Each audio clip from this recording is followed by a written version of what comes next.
And we are back. Welcome to the SoapBox, where people who work, volunteer, and care about recovery tell us who they are and what they're most passionate about. My name is Rich Jones, and I'm your host. I represent parentingyourchildinrecovery.com and the home website secondstarts.com. That's number 2, NDSTARTS.com. My special guest today is Juliana Matye. She is a trained trauma-informed coach and somatic practitioner. She helps system-impacted children and families for over 12 years, supporting them through their recovery process and helping them rebuild their lives and relationships. Juliana, thank you for being here with me today.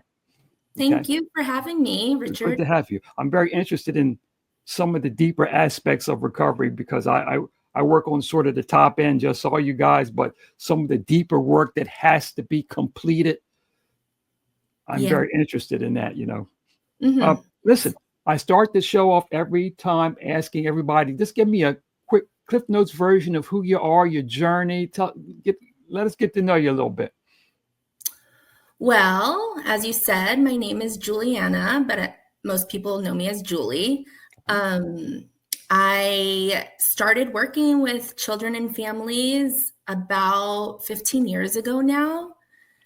With kids on probation. And then I went into social work. So helping reunify families and making them safe and stable and reconnecting them and their relationships. So I'm passionate about it because I am adopted. Okay. And even though I was never in the system per se, I still understand kind of all of those feelings and that sense of belonging and things of that nature that go along with being in that system.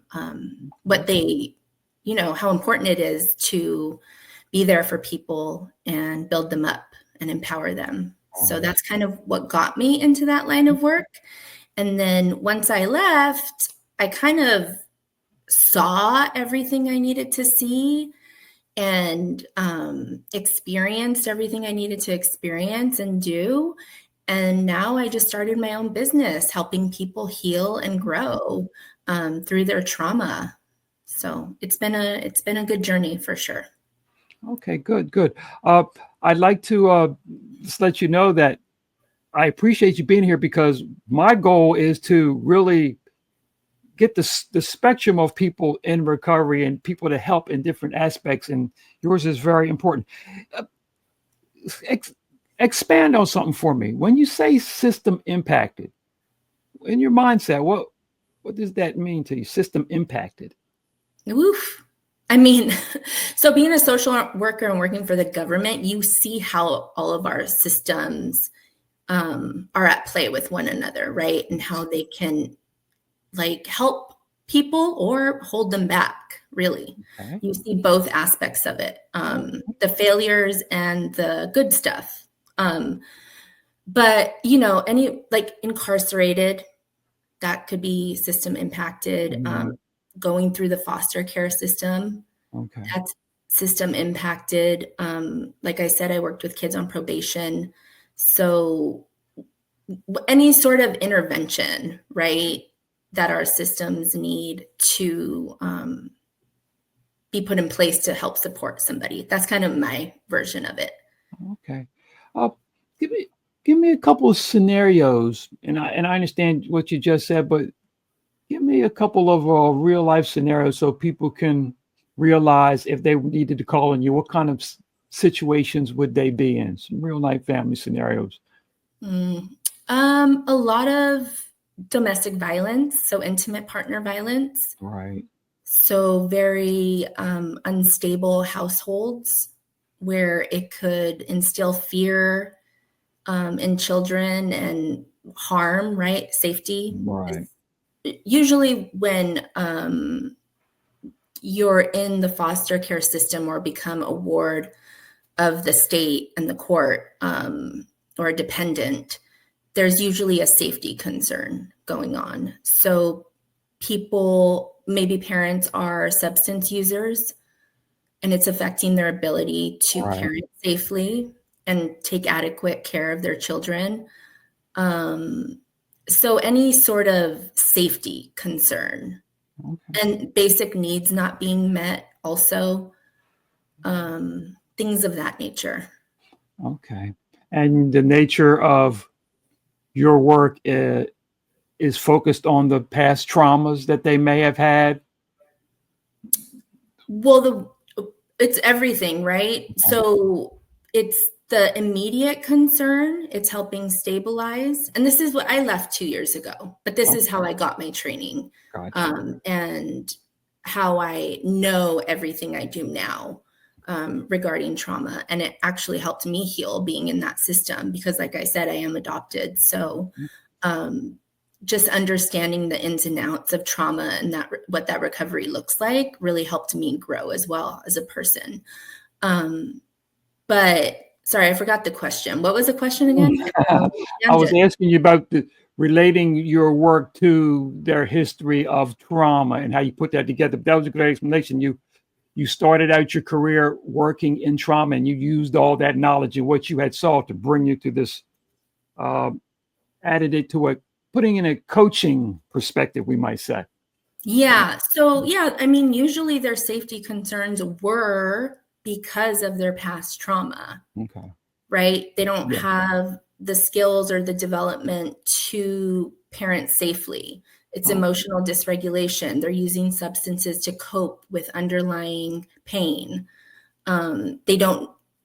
They're attracted to partners that maybe aren't healthy for them if they grew up in a home where they didn't see healthy relationships.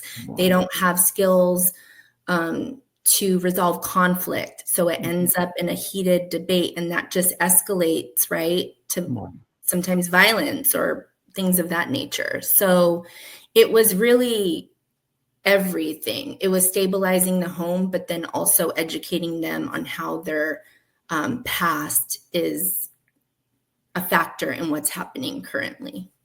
Okay. Very good.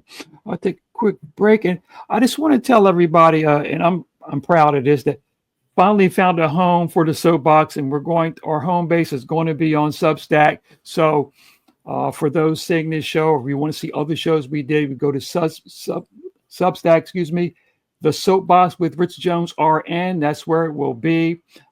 We'll also have note in the show notes. We'll also have how you can get in contact with Juliana for some of her services or advice. Okay. A little later on in the show, we're going to talk about some projects, but that'll be in there too. Some things that she's working on. So some of these things that she's talking about hit you and you think that she could be of help to you, you definitely want to get in touch with her. We'll leave that in there. We're also going to have some things about parentingyourchildinrecovery.com, something for young adults and families 17 to 24 who have been impacted directly with substance abuse system, correctional system. And it's a non-clinical process, a structured non-clinical process. And also be a place for practitioners who want to collaborate with us can also see, get a feel for what we're doing, because we designed this to work especially with other disciplines. So that's exactly why it was. Being an old RN myself, I like to work with the other disciplinaries. So, Juliana, right now is the time for me to do the base of the show here. And the base of the show is to put you up on the soapbox. So we're going to discuss some things that are right in your wheelhouse. And I want to get your viewpoints and how you feel about this. The first thing I want to bring up is you said something about an individual being their greatest tool. Expand on that for me, please.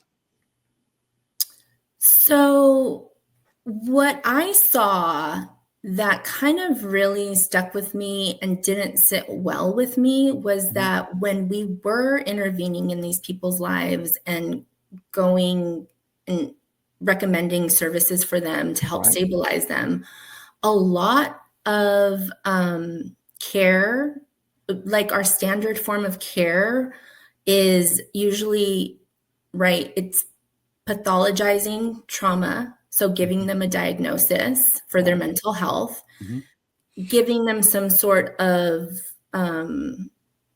medication to help stabilize, right? Whether that's a mood stabilizer or whatever that is, an antidepressant, antipsychotic, whatever form of medication they deem necessary, and then talk therapy. There wasn't anyone that ever didn't raise a red flag with me and say that I have been doing this for X amount of years. I have already gone to therapy. It does not help. I don't understand why people keep telling me to go. And what I learned after I left, well, one, it was like really they needed connection. They needed somebody to relate to them. They needed somebody to sit and understand them, meet them where they are, and really get a whole perspective, right, of their life and what was kind of contributing to these mental health issues and things like that. So it was really like kind of encompassing a holistic approach was really important.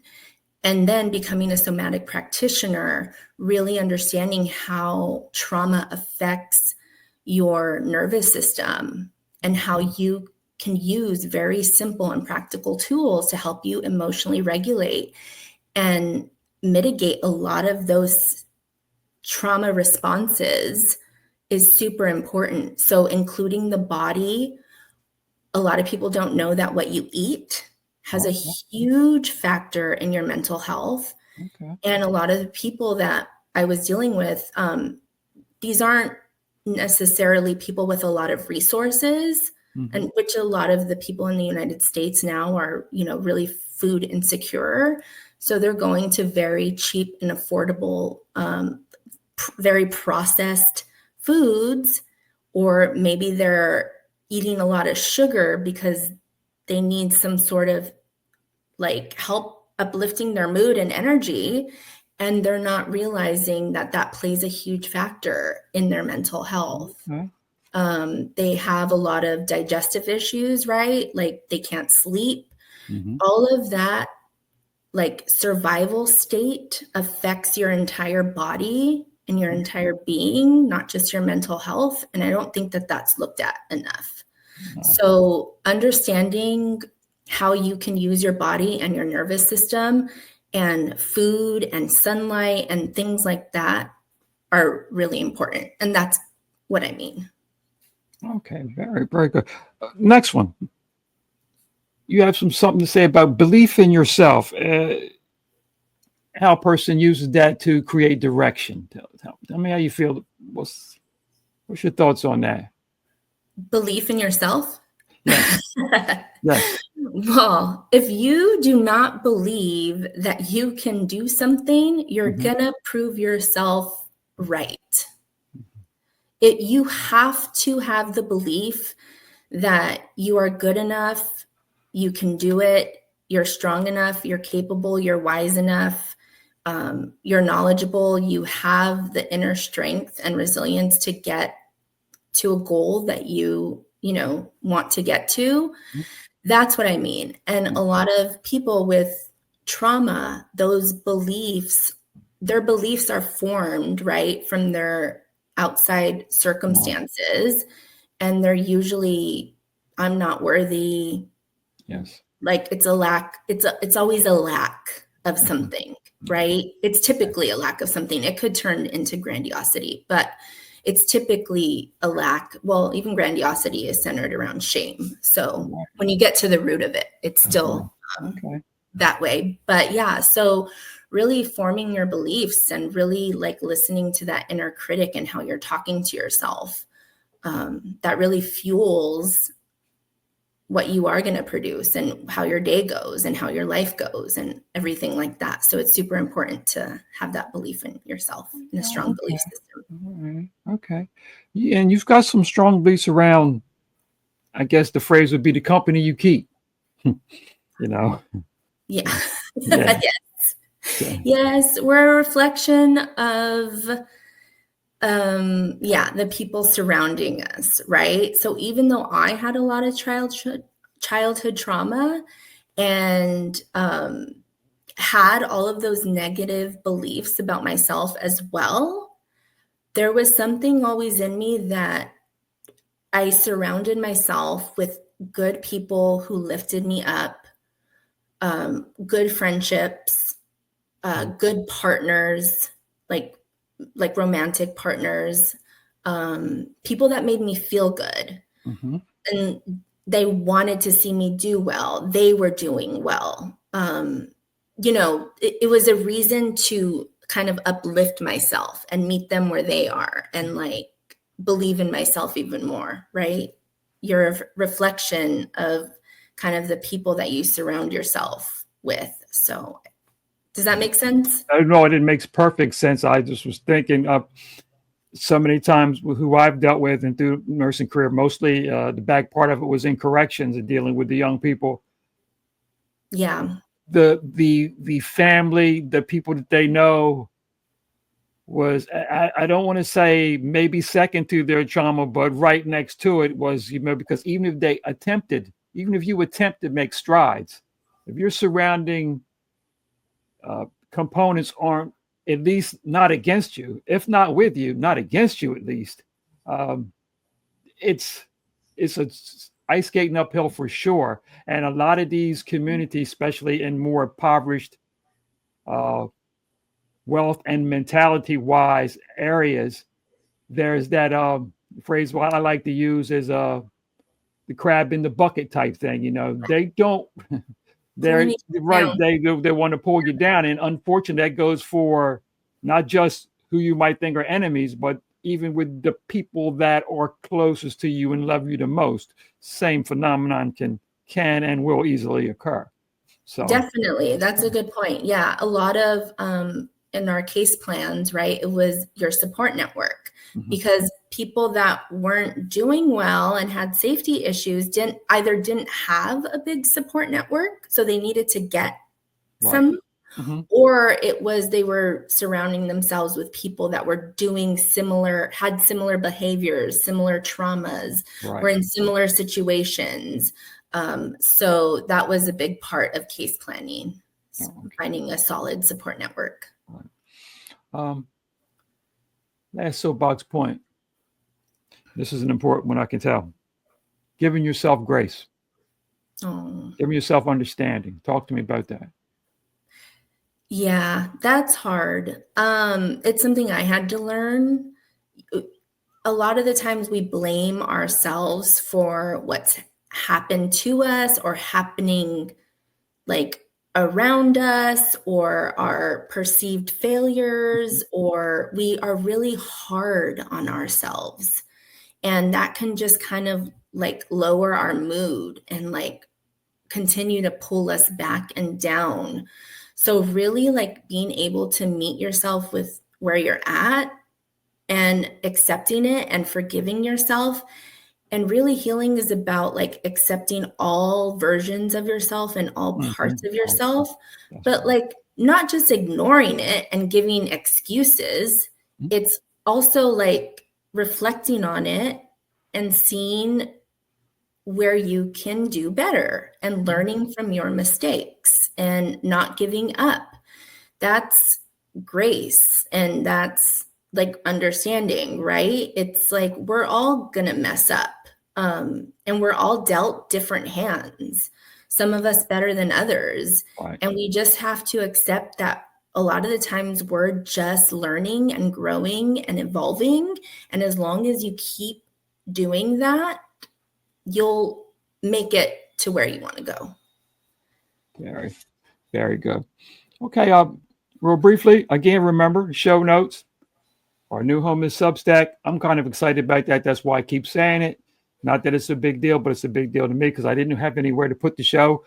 We definitely show on YouTube at Second Starts at YouTube, and Parenting Your Child in Recovery. We have another YouTube channel, but Substack, we're going to be able to add some commentary, some notes, some stories and things with that, so we can bring everything together. And hopefully in the future, I haven't yet, but soon I will be getting some of my former hosts to give me some guest posts so we can really get their ideas out. I want the full recovery helper spectrum out there from front to back. And also remember, there will be information about parenting your child in recovery. If you do have a young adult who has been in a situation and you need to make sure that not only does it get fixed, but you turn it around 180 degrees mentality and action wise, check out parentingyourchildinrecovery.com, and also practitioners who want to form some type of collaboration, because we are built to work with and help practitioners.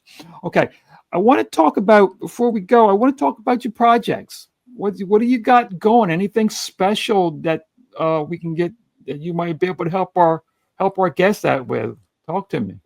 Yeah, the most special one that I'm launching very soon is called the Growth Circle. All right.